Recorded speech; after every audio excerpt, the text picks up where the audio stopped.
अस्सलामुअलैकुम। वीडियो देखने से पहले इस चैनल को सब्सक्राइब करें, वीडियो को लाइक और शेयर ज़रूर करें। ज़रबी माकूस।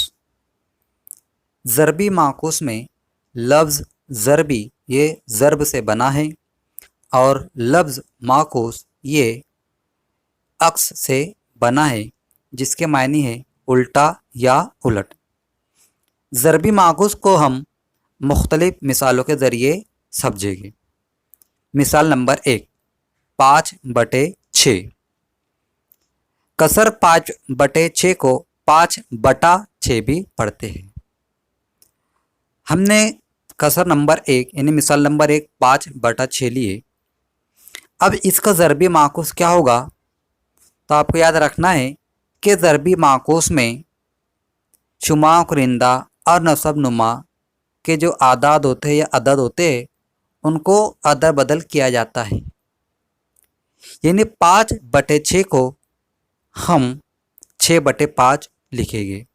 यानी उसको क्या होगा, 5/6 का ज़रबी माकूस 6/5 होगा। यानी 5/6 ज़रब 6/5। ये हमें दो कसर हासिल होगी, 5/6 ज़रब 6/5। अब हम जानते हैं कि अगर दो कसरों के दरमियान ज़रब का अमल होता हो तो शुमार कुनिंदा का ज़रब शुमार कुनिंदा से और नसब नुमा का ज़रब नसब नुमा से होता है। तो हम यहाँ पर शुमार कुनिंदा 5 और शुमार कुनिंदा दूसरी कसर का शुमार कुनिंदा 6 दोनों को ज़रब करने पर हमें 30 ये अदद हासिल होता है। उसके बाद नसब नुमा 6 को हम दूसरी कसर के नसब नुमा 5 से ज़रब करेंगे तो हमें 30 हासिल होता है। यानी 5/6 ज़रब 6/5 को हल करने पर हमें जवाब 30/30 हासिल हुआ। अब 30/30 को वापस हम अगर हल करें तो हमें 1 हासिल होगा। यानी 30 एका 30, 30 एका 30, 1/1 यानी 1। मिसाल नंबर 2, 3/2। यहाँ पर हमने एक कसर लिए 3/2। इस कसर में शुमार कुनिंदा में 3 और नसब नुमा में 2 है।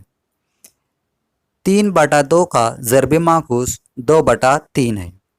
यहाँ पे क्या किया हमने, उसके शुमार कुनिंदा और नसब नुमा को अदल बदल किए। जो अदद थे शुमार कुनिंदा को नसब नुमा में लिखे और नसब नुमा को शुमार कुनिंदा में लिखे। इस मिसाल को हल कर रही हैं 3/2 ज़रब 2/3 इस तरह लिखेंगे। यह होगा हमें ज़रबी माकूस हमने बनाए।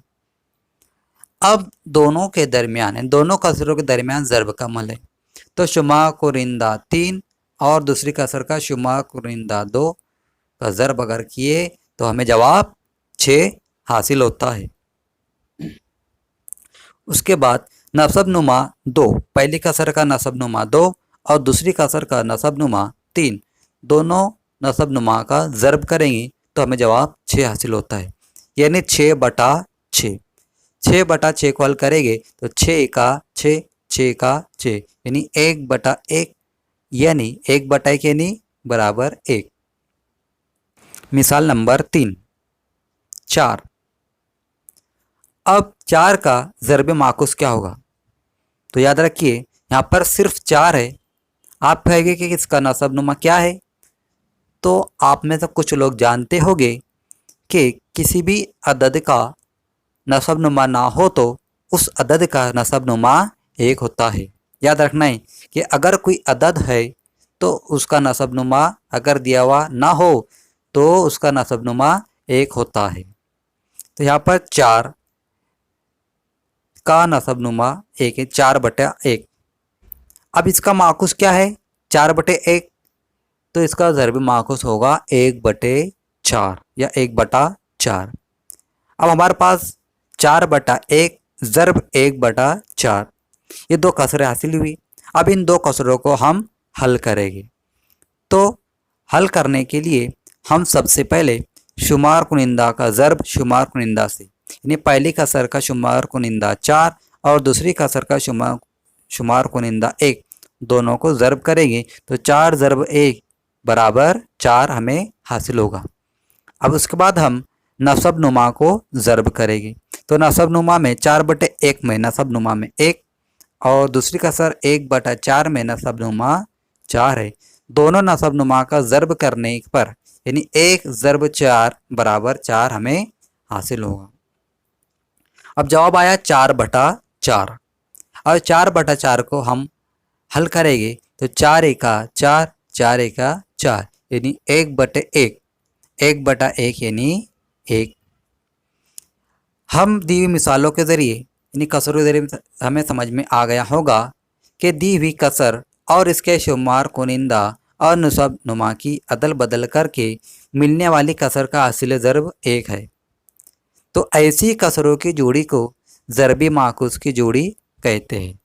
याद रखिए, आपको समझ गया होगा कि जब दो आदाद का हासिल ज़र्ब 1 होता है तब वो आदाद एक दूसरे के ज़रबी माकूस होते हैं।